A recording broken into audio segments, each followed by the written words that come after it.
Temporada 6, capítulo 12, titulado Kaisha, en donde el problema de drogas de Christopher se descontrola y la guerra entre Nueva Jersey y Nueva York se evita después de que Phil Leotardo sufriera un infarto. Antes de empezar con el sobreanálisis, les dejaré por aquí arriba la lista de reproducción de los análisis de temporadas anteriores. Muchos espectadores consideraron que Kaisha fue uno de los episodios más decepcionantes de Los Soprano, criticando su ritmo lento y entrecortado, incluso para los estándares habituales de la serie. Hasta David Chase ironiza sobre esta percepción describiendo la serie como el famoso programa donde no pasa nada. Aunque técnicamente no es un final de temporada, Kaisha se sintió como tal para muchos, especialmente al comenzar con una dedicatoria al fallecido director John Patterson, quien había dirigido todos los finales previos. Algunos han reconocido que el ritmo de esta temporada era una estrategia de los realizadores para reflejar el vacío de las vidas de los personajes, pero aún así consideran el cierre decepcionante. Pero a pesar de todo, el capítulo funciona por unas cuantas razones. El episodio usa inteligentemente el recuerdo de Adriana para impulsar las historias de Carmela y Chris. El capítulo también funciona porque puede ser una pieza más en la compleja investigación que Chase realiza durante toda la temporada sobre la noción de identidad. Y no hay que dejar de lado que probablemente más que cualquier otra entrega anterior nos muestra cuán omnipresente es la experiencia del aburrimiento y la regularidad de la vida. Durante semanas, la tensión entre Nueva Jersey y Nueva York venía creciendo por el caso de Vito, y los primeros minutos de Kaisha sugieren que la guerra finalmente ha comenzado. Carlo se deshace de la cabeza de Fat Dom y poco después un local de apuestas de Phil Leotardo explota violentamente. Aunque Carmine intenta mediar la paz, su torpeza reabre heridas al mencionar la muerte de Billy Leotardo.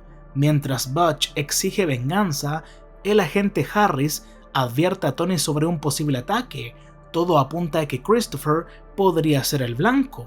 Sin embargo, el conflicto se frena inesperadamente cuando Phil sufre un infarto. Tony lo visita en el hospital y en un raro gesto de vulnerabilidad comparte su propia experiencia cercana a la muerte. Phil, conmovido, llora y Tony le propone paz. Como ya saben, este es el último episodio de la temporada 6, parte 1, y ya se sabía que la parte 2 sería una temporada corta, con tan solo 9 episodios. Así que ahora parece un buen momento para aumentar la tensión y el drama en la serie, pero Chase desafía nuestras expectativas. Tras el infarto de Phil, toda la tensión que se ha ido acumulando entre Jersey y Nueva York se disipa sin que se derrame una sola gota de sangre. Para muchos espectadores, una caída repentina en la tensión narrativa puede parecer aburrida. Sin embargo, esa sensación de monotonía, de rutina diaria, es precisamente lo que hace que Los Soprano se distinga dentro del panorama televisivo. La serie no solo plantea temas existenciales o muestra lo cotidiano, sino que realmente los representa.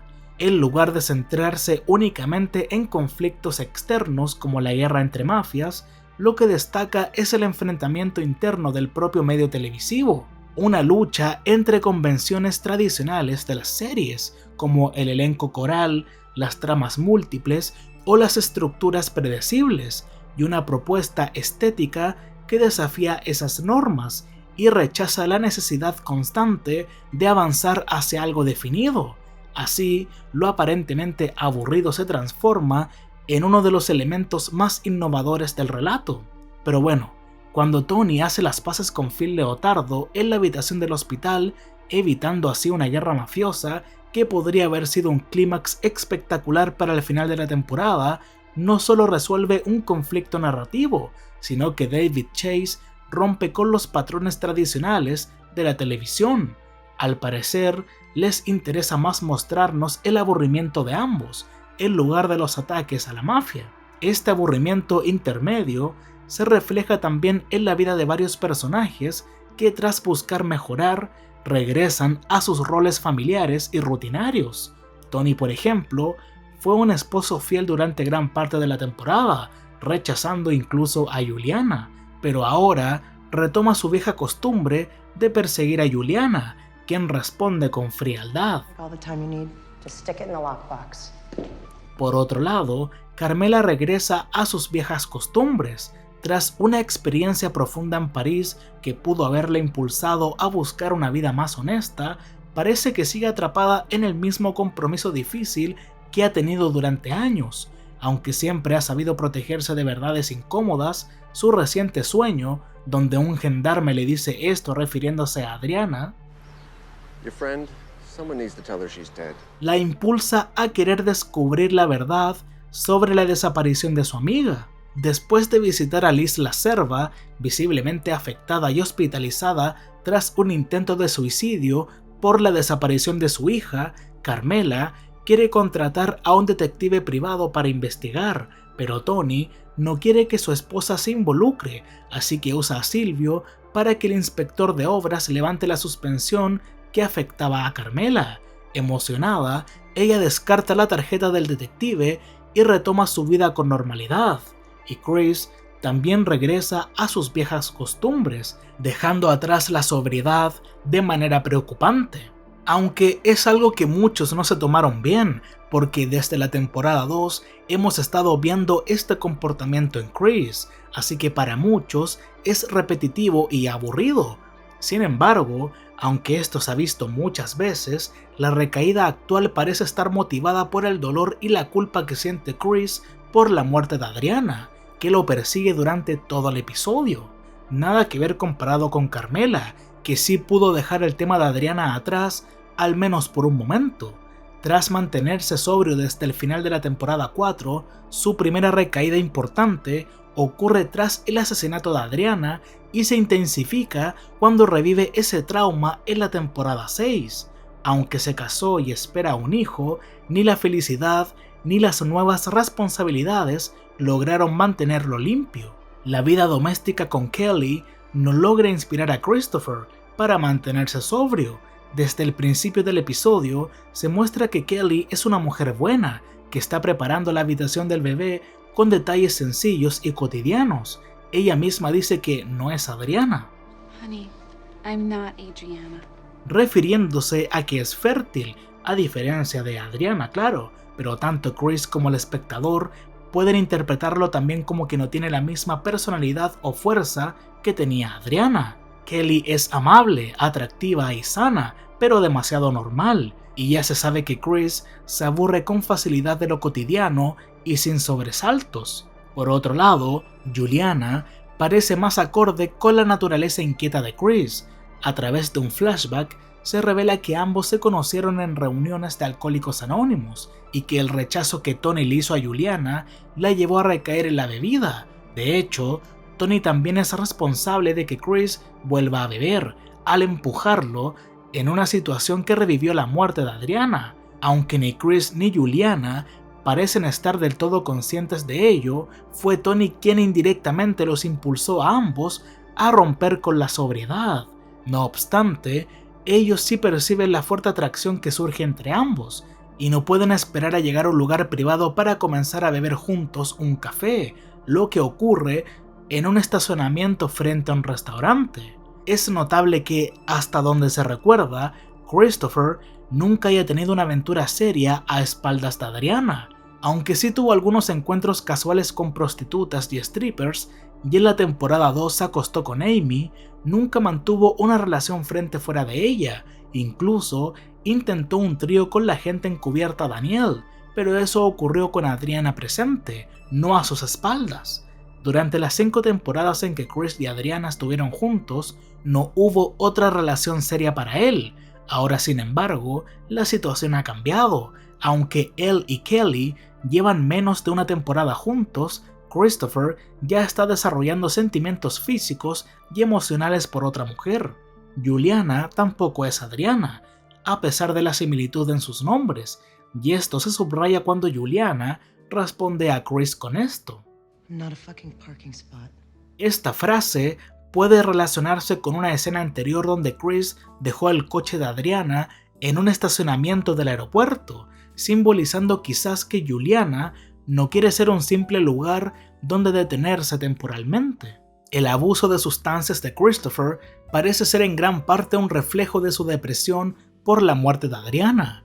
En este episodio se incluye un fragmento del documental Lincoln que plantea que la depresión, bien documentada en Abraham Lincoln, le ayudó a desarrollar resiliencia, fuerza y empatía durante su presidencia, pero Christopher no es una de esas personas. Su depresión no lo lleva a la reflexión o la fortaleza, sino que lo hunde aún más en su adicción. Hay una escena entre Chris y Juliana que parece algo extraña. Ambos se miran con seriedad mientras discuten si beber té de valeriana para la tos de Juliana, y de forma inesperada la escena se funde a negro. Podemos entender que se toman en serio usar valeriana, ya que contiene un tipo de opiáceo, pero no se entiende del todo por qué Chase fundió la escena a negro, un recurso poco común en Los Soprano. No obstante, el fundido cobra sentido, pues da mayor peso a la escena, que anticipa problemas graves por venir. Chris minimiza el riesgo al decir que el té, en el peor de los casos, podría ayudarla a dormir, pero la realidad será peor. Al final del episodio, el consumo de drogas de ambos está fuera de control. Aunque Tony, Carmela y Chris vuelven a sus viejas costumbres en este episodio, vemos una faceta totalmente nueva de AJ. La mano dura que Tony le mostró en el episodio anterior está dando frutos. AJ se toma en serio su nuevo trabajo y empieza una relación más madura con Blanca. Cuando Blanca tiene problemas con unos tipos que ponen la música alta y altera a su bebé, AJ los convence de irse, regalándoles su bicicleta. Esto le genera la aprobación de Blanca, quien lo recompensa generosamente. AJ muestra más integridad y valentía de lo esperado, incluso teniendo ingresos legítimos, a diferencia de su padre, y se siente orgulloso de comprarle joyas a Blanca sin descuentos como los que podría conseguir Tony. Los juegos de identidad también están algo presentes en el episodio, usando recursos visuales, musicales y narrativos. Un ejemplo llamativo es en una escena donde Chris y Juliana consumen heroína, mientras se lo ve superpuestos en un cine, acompañados por la banda sonora de Vértigo de Hitchcock. Aunque no se muestra ningún fragmento de la película, la música sugiere un vínculo temático. Vértigo trata sobre personajes con identidades múltiples, lo que encaja con la constante exploración de David Chase sobre quiénes son realmente sus personajes. Uno de los juegos más sutiles es el uso del nombre Kaisha, que no corresponde a una persona real, sino a una identidad inventada por Chris para ocultar su relación con Juliana.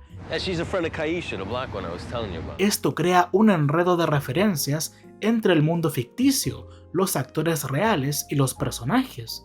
Esta complejidad refleja el gusto de Chase por romper la barrera entre ficción y realidad, como ya lo hizo en episodios anteriores con personajes interpretados por celebridades reales como Ben Kingsley. El episodio también incluye referencias cruzadas con la vida real. El personaje principal de la película de Christopher, Cleaver, se llama Michael, como el actor que interpreta a Chris, Michael Imperioli. Incluso el nombre Blanca, la novia de AJ, tiene carga simbólica, pues aunque su nombre sea Blanca, su etnicidad es ambigua, en contraste con Kaisha, un nombre asociado con una identidad oculta. Por otro lado, podemos estar de acuerdo con la interpretación de que hay cierta ironía racial con el nombre de Blanca, pero también su significado puede que se centre en cómo contrasta con la idea de AJ de la gran nada de Lidia, la oscuridad infinita, etc. Blanca es un faro, alguien que impulsa a AJ a mostrar cierta madurez personal, le trae felicidad y le da sentido a su vida, y aunque AJ sigue siendo AJ, es difícil negar que vemos una mejor versión de sí mismo cuando está con ella. En fin, este juego de opuestos refuerza la idea de que los nombres esconden más de lo que revelan. En el transcurso de la temporada, varios personajes atraviesan crisis de identidad. Tony sueña que es Kevin Finnerty mientras está en coma. Paulie descubre que su madre no es su madre biológica. Artie cuestiona su vocación. Carmela busca una identidad más allá de ser la esposa de la mafia. Christopher intenta reinventarse como un hombre sobrio y de familia. Y el caso más profundo, Vito, quien adopta múltiples personalidades según el entorno: mafioso, padre, homosexual oculto, agente encubierto, etc., sin encajar del todo en ninguna. Incluso el actor que interpreta a Vito tiene su propio juego de identidades, ya que antes fue Gino en la primera temporada. El cambio de nombre subraya una idea central: la identidad es en el fondo una construcción narrativa. Esto nos deja que todos los personajes y nosotros mismos en la vida real jugamos con nuestras identidades. A veces nos ocultamos, a veces nos reinventamos y muchas veces fracasamos al intentar ser quienes creemos que somos. Para Chase, la identidad es el verdadero eje de esta temporada y la clave de la tragedia que envuelve al universo de Los Soprano. El final de este episodio tiene un tono cálido y familiar mientras la familia Soprano se reúne para Navidad, aunque Meadow está ausente en la costa oeste con Finn.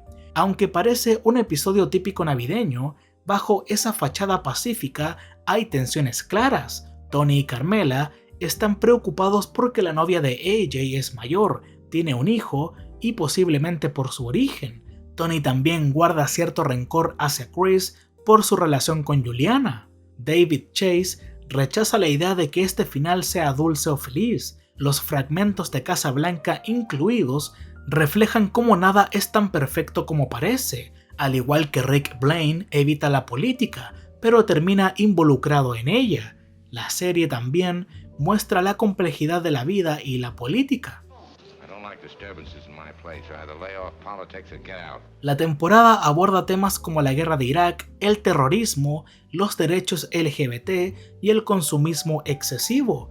La enorme pila de regalos bajo el árbol simboliza la obsesión estadounidense con el materialismo. Este episodio no es una típica historia navideña, sino una crítica directa al estilo de vida de Los Soprano y la sociedad estadounidense. En la escena final, Carmela y Blanca intercambian palabras sobre la casa hermosa, pero el espectador sabe que esa comodidad está manchada de sangre.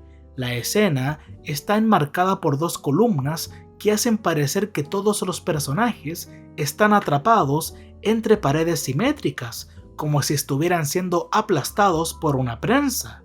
A medida que la cámara se aleja, el encuadre visual los comprime aún más, reforzando la idea de que el mundo soprano se ha convertido en una trampa que ahoga lentamente a todos sus integrantes.